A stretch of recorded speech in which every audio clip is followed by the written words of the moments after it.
The E-class were the last British cruisers designed to the older school of thought, which had governed cruiser design since the first Elzec type had hit the water decades earlier.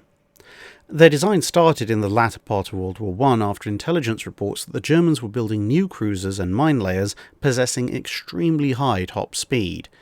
This could have been a problem, as such ships would be able to outrun any blockading vessel except for some of the latest destroyers, which themselves would not be powerful enough to stop a ship the size of a cruiser.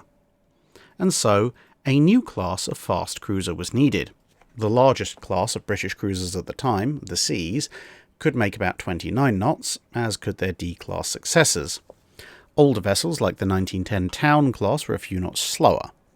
The E's would aim for the much more ambitious 33 knots. As a result, whilst the D's had been about 600 to 700 tons heavier than the C's and had gained an extra gun and more torpedoes for it, the E's would be just a shade off 3,000 tons heavier than the D's, at just over 7,500 tons standard displacement, in exchange for a near-identical weapons upgrade of one extra gun and one additional tube per torpedo launcher.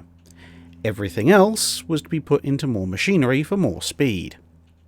This massive increase in power output was combined with a much slimmer length-to-beam ratio, so all the new boilers could not be fitted in the same area of the ship, and so compared to the D-class, the E's also acquired a third funnel, but one set further back in the ship, with a small superstructure and searchlight platform between them.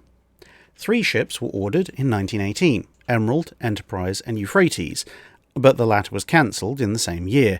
The other 2 would launch at the end of 1919 for Enterprise and May 1920 for Emerald, but due to changes and the slower pace of things in the post-war era, neither would commission until 1926, another part of which was that the work was deliberately extended to give dockyard workers something to do.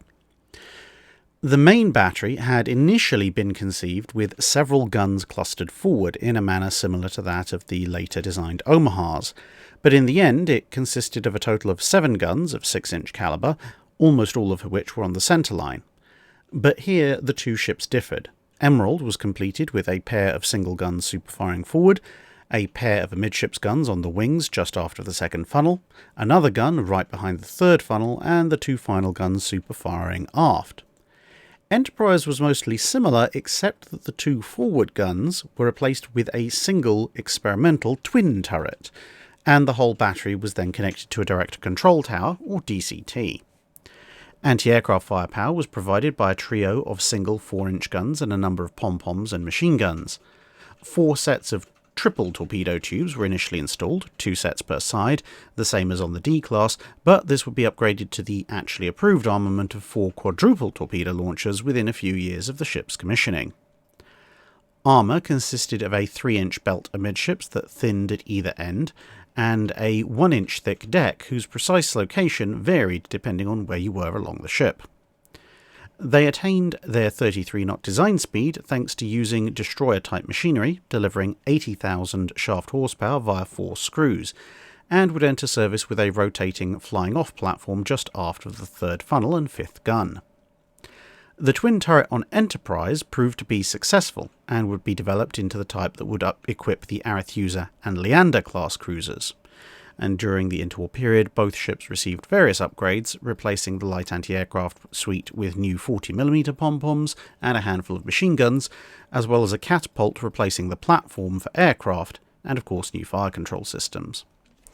They would become the oldest British cruisers to be in almost constant frontline service during the war, receiving various radar upgrades as well as more pom-poms and plenty of 20mm Oerlikons for anti-aircraft defence, Emerald permanently losing one of her aft 6-inch guns in exchange for a slightly greater number of anti-aircraft guns as compared to Enterprise.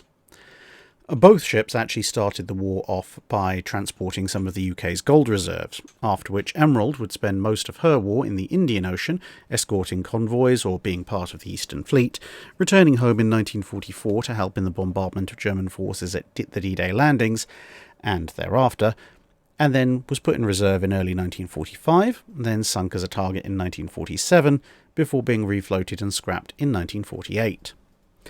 Enterprise had the more interesting career of the 2. She would take part in the Norwegian campaign, and was later present for the attack on Mers el Kebir, before heading still further south to hunt down German commerce raiders. Like her sister, she was then deployed to the Eastern Fleet in 1941, surviving Operation C as part of Somerville's Force A, and thus almost coming into gun range of the Kido Butai. She was then sent home for refit, after which she took part in interception duties in the Bay of Biscay targeting German blockade runners, during which time she and HMS Glasgow intercepted a flotilla of no less than 11 German destroyers and torpedo boats, the torpedo boats effectively being smaller destroyers. She destroyed 2 of the German ships, whilst Glasgow sank another, which forced the German forces to withdraw. Equipped with missile jammers, she was then assigned to support Utah Beach on D-Day, where it turned out she still had her speed, as she outpaced the ostensibly just as fast US New Orleans-class cruisers that were accompanying her. This bombardment work mostly consisted of countering German coastal batteries, which wore out her guns twice in the space of a few weeks. After following the Allied advance up the coast, she was placed in reserve briefly before being brought back out again to help troops return from the Far East, and then she was decommissioned for a final time in 1946 and also sold for scrap. That's it for this video. Thanks for watching. If you have a comment or suggestion for a ship to review, let us know in the comments below. Don't forget to comment on the pinned post for dry dock questions.